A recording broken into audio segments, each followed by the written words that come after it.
Falënderimet qofshin për Allahun, salavatet dhe përshëndetjet më të përzemërt ai qofshin vulës së profetit Muhamedit alayhis salam, familjes së tij të nderuar, shokëve të eminent dhe besnik dhe mbar atyre të cilët e ndjekin dhe pasojnë rrugën e tij deri në ditën e fundit, ku e lutim të madhruarin Allah të na bëjë prej tyre.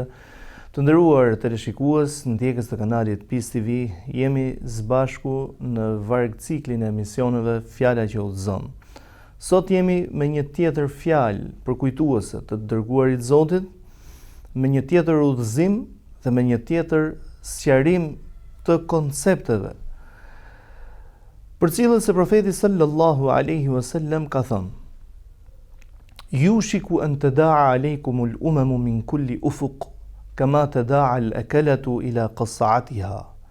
Qalu amin qillatin nahnu yawma'idh qala bal antum yawma'idhin kathir walakinnakum ghutha'un ka ghutha'i as-sayl. وَلَيَنْزِعَنَّ اللَّهُ مِنْ قُلُوبِ عَدُوِّكُمُ الْمَهَابَةَ مِنْكُمْ وَلَيَقْذِفَنَّ فِي قُلُوبِكُمُ الْوَهْنَ قالوا وما الوهن يا رسول الله قال حب الدنيا وكراهية الموت. Një hadith i frikshëm për personin i cili është pjesë e kësaj fjale dhe për personin i cili nuk e ka përjetimin e duhur, o Zot na bëj për atyre të cilët e përjetojnë dhe konceptojnë jetën drejt ashtu sikur se ti e kërkon prej tyre. Së shpejti ose në një të ardhmë të afërt do të mblidhet, thot profeti alayhi salatu wasalam, rreth jush, do të mblidhen rreth jush kombet e ndryshme, do të thënë nga vende të ndryshme, ashtu sikur se mblidhet dhe preja, sikur se mblidhen e gërsirat tek preja e saj, pra pasi e kanë sulmuar. I thonë i dërguari i Allahut, a do të jemi të pakët ne në atë ditë? Pra zakonisht koncepti i njerëzve kur flitet, do të thënë që një anë sulmohet, njëri sulmohet, mendja të shkon më një herë që është i dobët ose të tjerët janë të shumtë në numër. A do të jemi të pakët në atë ditë? Thot ju në ditë do të jeni të shumtë në numër, por do të jeni sikur se llumi që lën vërshimi i ujit. Pra çfarë lën vërshimi i ujit atë llumin? Rujna Zot, o Allah na fal, o Allah na fal. Sikur se ai llumi të cilin e lën pas vërshimi i ujit. Zoti me madhnit vet thot, do të heq nga zemra e armiqve tuaj frikën dhe autoritetin që kanë ndaj jush, dhe në zemrat tuaja do të mbjell wahnin. I thonë i dërguari i Allahut, çfarë është wahni? I thot profeti alayhi salatu wassalam, hubbu dunya wa karahiyatul maut, të duash jetën, të jesh i dashuruar pas jetë gjatësisë dhe të urresh vdekjen. Ky hadith të nderuarit e mi është një hadith i cili kohë pas kohe komentohet ndoshta me ngjarjet reale në të cilat ne jetojmë. Por është një hadith i cili historia përsërit veten, ashtu dhe hadithet domethënë përsërisin veten. Është një hadith ku profeti alayhi salatu wasalam po flet për të ardhmen dhe kompetencë e dërguarve. Kur Zoti me madhnit vet u lejon limitin, kompetenca e tyre është të flasin për të ardhmen, sepse nuk flasin nga vetja, por flasin me dituri, të pajisur me dituri nga Allahu subhanahu wa taala. Po flet për të ardhmen, do të mblidhen rreth jush kombet e ndryshme. A ka ndodhur në historinë e Islamit që të jenë mbledhur kombet e ndryshme? Patjetër që ka ndodhur. Ka ndodhur vazhdimisht. Është vërtetë ka ndodhur. Kemi rastin e kryqëzatave për shembull dikur në Palestinë, që po flasim kombe të ndryshme. Kemi rastin e mongolëve, që mongolët edhe ata në vetvete, pavarësisht se ishin një racë, po ishin kombe të ndryshme, pra ishin kombe të cilat formonin një perandori që kishte një familje perandorake, por ishin kombe të ndryshme të cilët luftonin në hijen, në flamurin e kësaj familje. Kombe të ndryshme, si rasti i Spanjës, kombe të ndryshme, si në rastin e Indisë e Pakistanit në luftrat e ndryshme, në rastin e Afrikës, në luftën e dytë botërore, të parë dhe dytë botërore, kur kombet e ndryshme u mblodhën gjithse i cili për të marrë hisën që i takon tek preja, hisën që i takon tek ajo preja, u mblodhën domethënë duke vendosur fatet e kombeve të tjera, konkretisht fatet e muslimanëve. Ashtu sikurse mblidhet thot e gërsia tek preja e saj. Dhe ata që e pyesin dhe i thonë, pra o i dërguari i Allahut, pra shikoni tani koncepti, a do të jemi të pakët në numër? Pra do të ndodhi diçka e tillë se do të jemi të pakët në numër? Masakra nga më të ndryshme përgjatë historisë së muslimanëve. Kur muslimanët në historinë e tyre, kur kanë sunduar botën, kanë bërë një masakër të vetme. Kur e kanë bërë një masakër të vetme? Nuk po flasim për përballjet në një luftë, domethënë gjithmonë do të kemi të vrarë, do të kemi triumfues dhe të mposhtur. Por po flasim kur ti e sundon një vend. Kur kemi pasur në historinë e Islamit vrasje masive, sikurse ka bërë Franca në Algjeri. Të vrarët për i muslimanëve algjerian përgjatë pushtimit francez kapin një shifër prej 10 milion njerëzve, ku vetëm në një masakër të vetme brenda një jave Franca e civilizimit shuante plot 1,5 milion njerëz. Kur ka ndodhur kjo? Ne po flasim për atë çfarë ndodh sot në Gaza, çfarë ndodh sot në Palestinë, që përsërit historia veten, diktatorët e ndryshëm, kriminal mbetet pavarësisht kombësisë që ai ka, pavarësisht bazave të cilat ai ka dhe pavarësisht të asaj që ai pretendon të përfaqësojë. Kriminali mbetet kriminal. Por ajo që duhet të them që kjo ka ndodhur në historinë e Islamit, sepse shpesh komentohet ky hadith dhe kërkohet të zbatohet, domethënë në një ndodhi reale, siç është rasti i asaj që ne na dhem zemra sot si musliman i Gazës. Në ditën e kryqëzatave të pushtimit të Palestinës, vetëm në oborrin e xhamisë Aqsa, të nderuarit e mi, këtë e thot historia, nuk e them unë. Këto janë ngjarje historike. A dini se sa ishte numri i vrarëve, masakra, jo ushtar, nuk ishin ushtar. Ishin njerëz të cilët ishin tubuar në haremin e xhamisë, pra në oborrin e xhamisë, me atë shpresën se këtu nuk do të cënohen. Rregullat e luftës në Islam është mos vrit atë që është në shtëpinë e tij. Pra mos shko ta sulmosh dikon që është në shtëpinë e tij. Mos rënoni sinagoga, mos prekni kisha, mos prekni vendet ku njerëzit domethënë i përdorin për adhurim. Mos prekni askënd që ndodhet aty. Pra i ka kërkuar një lloj strehimi. Ndërsa në oborrin e xhamisë Aqsa në ditë janë therrur plot 100.000 vet. Kur Salahuddin el-Ejubi rahimahullah ja mundsoi Allahu ta rimerte, ta çlironte xhamin Aqsa, pushtuesit, sepse aty kishte popullat vendese të cilët ishin të krishterë, patjetër. Nuk ka besim që të mëson që ti të shkosh të vrasësh, të shkatrosh e të bësh masakra e krime nga më të ndryshmet. U propozon pushtuesve, nëse dëshironi të jetoni, do jetoni, por do ktheni pronat të cilat i keni zaptuar, i keni marr, pra pas 96 viteve, 97 viteve. Kishin marrë gjyshit e tyre për shembull. Ama do të kthehet prona tek i Zoti. Frika e tyre ishte dikun tjetër. Frika ishte se mos Salahuddini tashmë kërkon të hakmerret, ndërsa Salahuddini tregon moralin e Islamit. U tregon se ne nuk sundojmë numerikisht. Nuk sundojmë se ne jemi të fortët dhe ata të cilët ne i sundojmë janë të dobtit. Por ne sundojmë se ajo që ne përfaqësojmë është drejtësia hyjnore.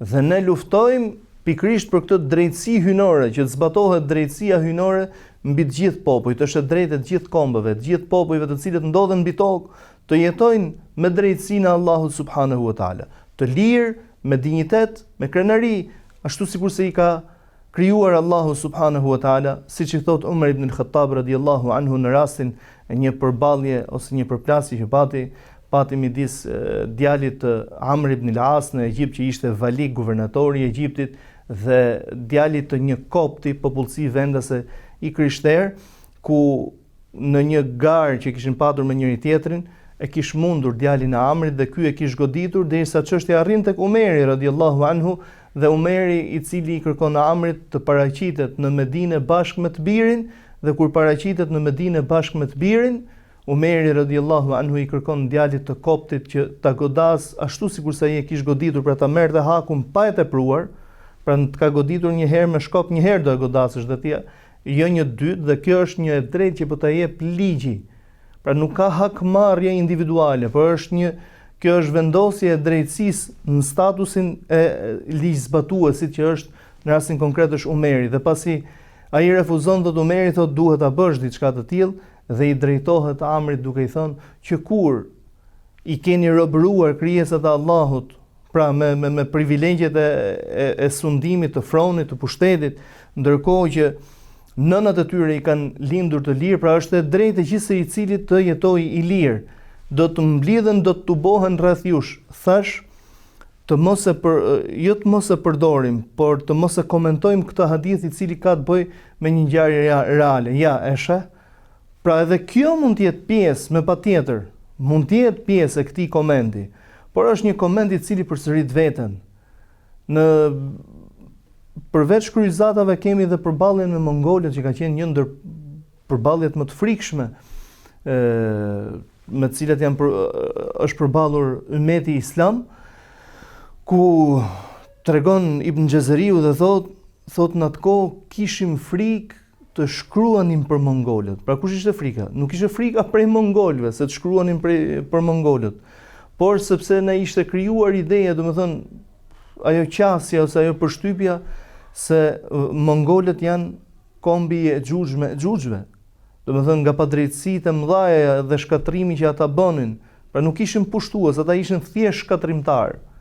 Sepse pushtuesi ka një synim, kërkon të sundojë, dhe vendin trevën të cilin ai e sundon, e gjallëron dhe vendos politikën e tij aty, me patjetër, sepse kërkon të zgjerojë ndikimin e tij territorial, të zgjerojë kufit e territorit të cilin ai e sundon, ndërkohë që ke të bësh me mongolët. Mongolët shkatërrimtar të shkencës, pra nuk kanë asnjë lidhje me asnjë lloj shkence. Njerëz të pa fe, nuk i përkasin asnjë lloj besimi. Njerëz të cilët dinë vetëm të shkatrojnë, jo të sundojnë, jo të pushtojnë. Synimi i tyre është vetëm të vrasin, të shkatrojnë. Kur e pushtuan Bagdadin, pra çfarë u kish bërë biblioteka e madhe e Bagdadit që të merrnin librat dhe shkrimet që posedonte kjo bibliotekë dhe t'i hidhnin në lumin e Eufratit për të kaluar ushtria se është larg ura që duhet kalojmë. Pra këta ishin armiqt e shkencës. Çfarë u kish bërë periudha e Inkuizicionit në Spanjë? Çfarë u kishin bërë bibliotekat e Spanjës të Kordobës, pushtuesve dhe armiqve të diturisë dhe të shkencës, të cilët merrnin, digjnin dhe shkrumbonin libra të cilat ishin shkruar në fusha të ndryshme, jo vetëm në fushën e fesë, që gjendenin në bibliotekat e Kordobës. Këta ishin armiqt e veteve të tyre, të veteve të tyre. Ndaj dhe mongolët, domethënë, ishin shkatrimtar. Në qytetin e Hamas në Siri, ku hasën një rezistencë të madhe, të nderuarit e mi, e di se çfarë vepruan këta njerëz. Këto janë të dhëna historike, domethënë, që përsërisin veten, ndodhen në çdo vend. Kur ke të bësh, domethënë, me një person përballë teje i cili nuk ka asnjë bazë, nuk ka asnjë koncept të saktë dhe duhur. Tu ka hasur në rezistencë në kalan e Hamas, të cilën nuk e pushtuan dot, pra nuk e thyen dot, dhe e morën me marrëveshje për të shprehur atë mllefin e tyre. Çfarë bën? E shkatruan kalan e Hamas, pra pasi e sunduan, e hodhën për to gur më gur, pra thjesht për të treguar shprehjen e mllefit të tinatit tyre. Ndaj, hadithi pra i cili i dërguari i Zotit alayhi salatu wassalam po na flet se do të mblidhen kombet dhe do të tubohen rreth jush dhe do t'ju sulmojnë dhe do të përpiqen të bëjnë ato që duan, nuk është i lidhur me një kohë, ky normalisht është nga shenjat e Kiametit, flet për shenjat e Kiametit, po nuk është se është vetëm në një kohë ose t'ja japim që po, kjo është koha për cilën ka folur ky hadith. Por është një hadith i cili ka përsëritur veten ndërkohë me radhë. Ne do të bëjmë një shkëputje të shkurtër për të rikthyer me pjesën e dytë të emisionit për të vazhduar komentin e këtij hadithi.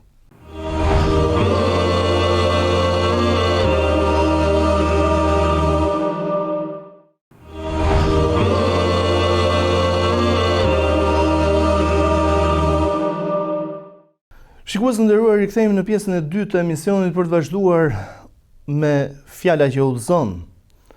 Sahabiu e pyet ose sahabët e pyesin dhe i thonë i dërguari i Allahut, pra kush do të jetë arsyeja?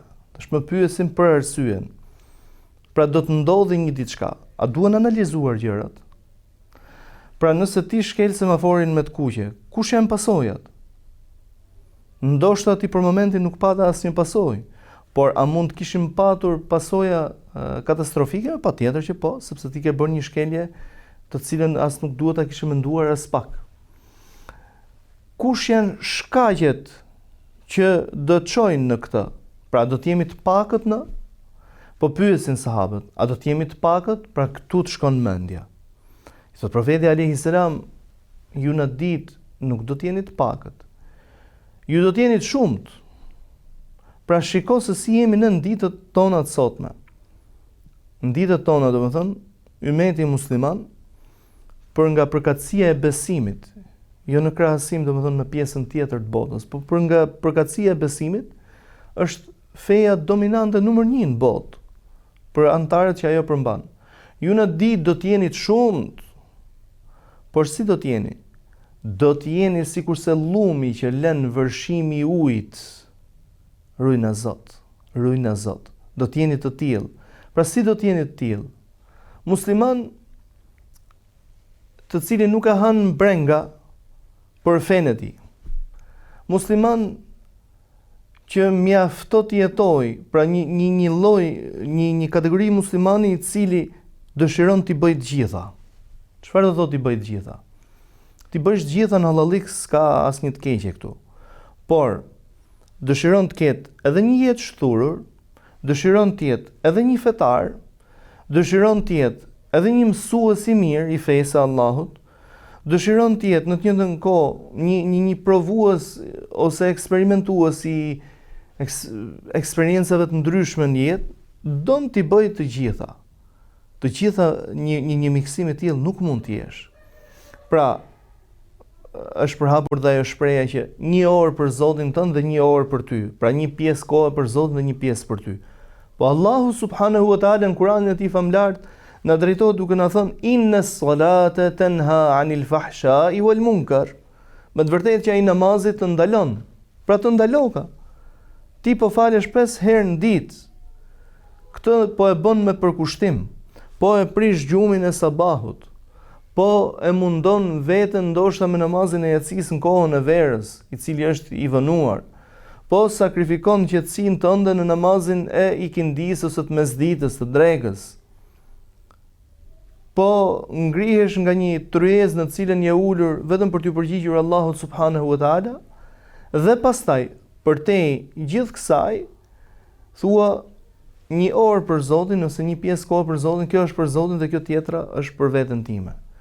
Ne nuk thamë se personi i cili falet apo kryen obligimet e tij karshi Allahut subhanahu wa taala është personi pa gabueshëm. Përkundrazi, ai është gabimtar. Siç thot Imam Sheikhul Islam Ibn Taymiyah rahimahullah, ka thënë një fjalë, domethënë se si duhet të jetë koncepti i besimtarit në jetën e kësaj bote. Thotë besimtari në jetën e kësaj bote duhet jetojë me falënderim për mirësinë që Allahu i ka dhënë dhe me istighfar për gjunahun të cilin e ka kryer. Kjo është jeta e besimtarit. Pra falënderim dhe mirënjohje për të gjitha begatit me të cilat ka rrethuar Allahu subhanahu wa taala, dhe istighfar, ti kërkosh falje Allahut subhanahu wa taala për çfarë ke vepruar prej gjunaheve, ose për abuzimin që nuk e ke shfrytzuar ashtu siç duhet pjesën e kohës tënde, që mund ta kishe shfrytzuar shumë mirë. Por ju do të jeni sikur se llumi që lën vërshimi i ujit. Pra jeni të shumë, po çfarë mbetet? Është ai llumi. Llumi çfarë tregon? Këtu profeti alayhi salatu wasalam nuk kërkon një injorim, të nderuarit e mi, por kërkon të të vendos përballë përgjegjësisë.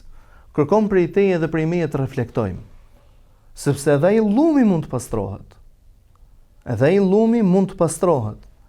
Ndaj, si pastrohet ky llumi? Ju e paskeni problemin me konceptet fetare. Njerëz të paditur, të cilët në çastin e parë kur përballen domethënë me akuza, sepse ne jetojmë edhe në kohën e medias, në kohën e rrjeteve sociale, ku patjetër rrjetet sociale kanë një ndikim jashtëzakonisht të madh ku diçka bëhet publike, dhe duke jetuar me atë ndikimin e tyre, një sulm i gjerë të bën që ti të nisësh dhe të justifikosh ndoshta sulmin e tyre dhe fillon dhe të strukesh duke paragjykuar deri dhe fenë tënde. Çfarë është ky? Ky është tregues se ti nuk ke njohuri për fenë tënde. Gjëra të cilat i ka lejuar Allahu subhanahu wa taala dhe ti kurrë nuk je interesuar rreth saj. Gjëra të cilat i ka legjitimuar ose ligjëruar Allahu dhe ti nuk je interesuar për arsyeën dhe konceptimin e saktë të tyre. Atëherë problemi vallë është i Islamit apo është i yti? Është i yti. A mundet ky llum që të pastrohet? Patjetër që mund të pastrohet. Pastrohet duke patur interesim për mësim besimin. Pastrohet duke patur interesim maksimal për mësimin e fesë së Allahut. Pastrohet, si pastrohet të nderuarit e mi, dikur në Damask për shembull, nuk lejohej që dikush të tregtonte, pra të dilte në treg, të hapte atë tregtinë e tij, pa marrë një certifikim tek hoxha në xhami se e ka mbaruar, e ka përfunduar dhe ka hyrë në provimin e pjesës së fiqhul buyu', pra pjesa që në jurisprudencën islame janë rregullat e shitblerjes. Pra pa dëshmuar i dituri që ky e ka mësuar këtë, pra çdo veprim të cilin mund ta bëjë përtej kësaj mbetet i tij personal, pra nëse don të mashtrojë përtej kësaj, nëse kërkon të ketë shkelje kamatavonesa e gudadiun gjërat kësaj natyre, i bën vet, i bën me vetdije, pra nuk mund të justifikohet se nuk e dija diçka të tillë, atëherë edhe ne mund ta bëjmë diçka të tillë. Mund ta bësh tek vetja jote, nëse nuk ke mundësi institucionalisht që ta bësh, kur kërkon të marrësh një rrugë që ta kesh der risku për të furnizuar prej saj, shko dhe mëso, pyet se çfarë thot feja jote për të. Jo të shkosh të ndërtosh tashmë një biznes të tërin, mund ta ndërtosh të gjithin mbi haram dhe vjen një ditë që vjen dhe kërkon të pyesësh, po a nuk të ngjan kjo me hadithin e profetit alayhi salatu wasalam kur flet për njeriu me pamje të çrregullt, me flokë të pakrehur, o mat'amuhu haram, o mashrabuhu haram, o ghudhiya bil haram, fa anna yustajabu lah. Thot i cili i ngren duart nga qielli dhe thot ja Rob, o Zot, ndërkohë që thot profeti alayhi salatu wasalam, ushimin dhe pijen të cilën e ka konsumuar në jetë e ka prej haramit. Burimi i saj është haram. Madje edhe veshjen të cilën e ka mbi supët e tij e ka prej haramit. Nga ti përgjigjet Allahu këtij personi. Dhe ne sot që qajmë për vetët tona se nuk po kemi sukses, ne nuk po kemi një lutje të pranuar. Ku kthehet faji? Analiza duhet kthehet tek vetja. Si e kemi marrëdhënien me Allahun? Si e kemi marrëdhënien me fenë e Allahut? A e kemi parësore fenë e Allahut në jetën tonë apo e kemi dytësore? Hajt ku dalit dal. Feja e Allahut duhet të jetë gjithmonë plani i parë. Që të mos jesh llumi. Dhe përtej kësaj, profeti alayhi salatu wasalam thot, Allahu do të heqë nga zemrat e tyre autoritetin dhe frikën që kanë ndaj jush. Si pasojë e kujt gjëja e kanë patur këtë autoritet? Si pasojë sepse ti tregon respekt ndaj Allahut. Dije se ai i cili e respekton Allahun, e respekton fenë e Allahut, Zoti me madhnit vet e rrethon me krijesat të cilët do ta respektojnë atë, të detyruar domethënë një imponim moral bëhet fjalë. In tansurullaha yansurkum. Nëse ju ndihmoni Allahun, Zoti ju ndihmon juve. Ka nevojë Allahu për ndihmën tonë? Nëse ju ndihmoni vetët tuaja pra, duke qenë pjesë e kësaj feje, e zbatimit të kësaj feje, Allahu në natënit vetë ju ndihmon juve, do t'ju gjendet vazhdimisht për krah. Pra, do të heqë nga zemrat e tyre. Çfarë do të heqë nga zemrat e tyre? Do të heqë autoritetin dhe respektin e imponuar moralisht që kanë ndaj jush, pra kjo ndjesi e brendshme, dhe do të vendos në zemrat tuaja wahnin. I tha i dërguari Allahu, çfarë është wahni? Shikoni tashmë se si i dërguari i Zotit, domethënë e jep për kufizimin e wahnit, thot hubbu dunya wa karahiyatul maut. Të duash jetën, të dashurosh jetën, të jesh i dhëm pasaj dhe të urresh vdekjen, e kundërta e kësaj. Pra, e kundërta e dashurisë është urrejtja. Të duash të jesh i dashuruar pas jetës. E kanë pyetur një prej dietarëve, domethënë, kush është arsyeja, domethënë, që ne nuk e duam vdekjen, ose urrejmë vdekjen, ose nuk dëshirojmë të përballemi me të. I thot, është thjesht, sepse ju kërkoni të mos braktisni atë që e keni ndërtuar dhe të shkoni drejt asaj që e keni shkatëruar. Me çfarë e ke shkatëruar pas vdekjes? E ke shkatëruar duke mos ju përgjigjur Allahut subhanahu wa taala. Duke mos ju përgjigjur Allahut. Dashuria për jetën, thot, dhe urrejtja e vdekjes. Kjo çfarë prodhon? Kjo prodhon dobësinë. Kjo prodhon një lloj dobësie, sepse kjo është dobësi e besimit. Ne si musliman në origjinën tonë, në besimin tonë, e kemi besimi pas vdekjes. Ne besojmë se do të dalim përpara Allahut subhanahu wa taala, do të qëndrojmë përpara tij. Do të qëndrojmë përpara tij. Ne besojmë se inshallah kur Allahu na bëj për xhenetlive, me mëshirën e tij, ne do të shikojmë tek fytyra e Allahut subhanahu wa taala. Kur e kanë pyetur profetin alayhi salam, sepse kjo do të jetë edhe një temë vete në një emision të ardhshëm, kur e kanë pyetur profetin alayhi salatu wasalam dhe i kanë thënë që a do ta shohim ne Allahun, ka thënë wa hal, po a nuk e shihni, thot, hënën e plot? Pra nuk është se profeti alayhi salatu wasalam po e krahason Zotin e gjallësisë, domethënë me krijesën e tij. Por tregon, domethënë, a nuk e shihni pra hënën e plot, e cila vezullin dynjan, drejton dynjan? I thon po. Thot, kështu do ta shihni dhe Zotin tuaj, Zot na bëj prej tyre. Pra, ne besojmë këtë gjë, por vallë tek vetja, sa besimtar je në këtë? Që mos jemi thjesht në teori, por të jemi në praktik. Sepse kur flet për pas vdekjes, gjithmonë duke e parë vdekjen, është diçka e largët, është diçka e largët, është diçka e largët. Ndoshta kam frikë se ndonjëherë mos ndodhi një diçka tjetër, jo vetëm diçka e largët. Po hajt për pas vdekjes, Allah kismet. Nuk e kemi fenë Allahut me Allah kismet ne. Në fenë Allahut e kemi me bindje, e kemi me besim të plot, e kemi me qartësi tek vetja, se ky është besimi. E ke të qartë, të mos kesh frikë të qëndrosh përpara Zotit tënd. Pse nuk duhet të kesh frikë? Nuk duhet të kesh frikë sepse në jetë duhet të qëndrosh si i tillë. An ta'budallaha ka'annaka tarahu fa in lam takun tarahu fa innahu yarak. Ta adhurojsh Zotin, thot profeti alayhi salatu wasalam, sikur ti je duke e parë atë, edhe pse ti nuk e sheh atë, ai të sheh ty. Pra, a e besojmë ne se kur jemi në namaz, jemi të lidhur në namaz tashmë?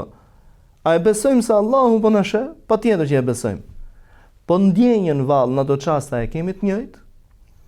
Me këtë shembullim që ka bërë profeti, ta adhurosh sikur ti je duke e parë.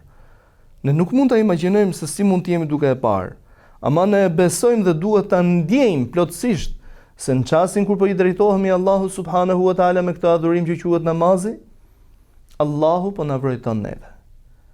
Sa e ke ndjenjën, domethënë praktike, sa e ke këtë ndjenjë praktike tek vetja, ndaj të nderuarit e mi, hadithet e profetit alayhi salatu wasalam, të cilat janë si melhemi për plagën, janë fjalë që udhëzon dhe çdo fjalë udhëzon. Nuk janë thjesht si një burim informacioni, por janë një burim reflektimi. Janë një ftesë për të reflektuar, janë një ftesë për të penduar, janë një ftesë për të ftilluar, janë një ftesë për të bashkuar. Prej muslimanëve, ku të ndodhen, kërkohet të jetojnë në bashkësinë e tyre, të jetojnë të qetë, të jetojnë të sigurt, të jetojnë me hallet dhe problemet e njëri tjetrit, të jetojnë me mirësitë dhe festat apo gëzimet që mund të ketë gjithë secili. E lutim Allahun subhanahu wa taala, Zot na gëzo, Zot na lumturo, Zot mos na bëj prej atyre të cilët klasifikohen si një llum për shoqërinë islame, por na bëj prej atyre të cilët janë çelëse në rrugën e hajrit dhe dry në rrugën e keqe. Deri në javën e ardhshme ju lën amanetin e Allahut. Wassalamu alaikum wa rahmatullahi wa barakatuh.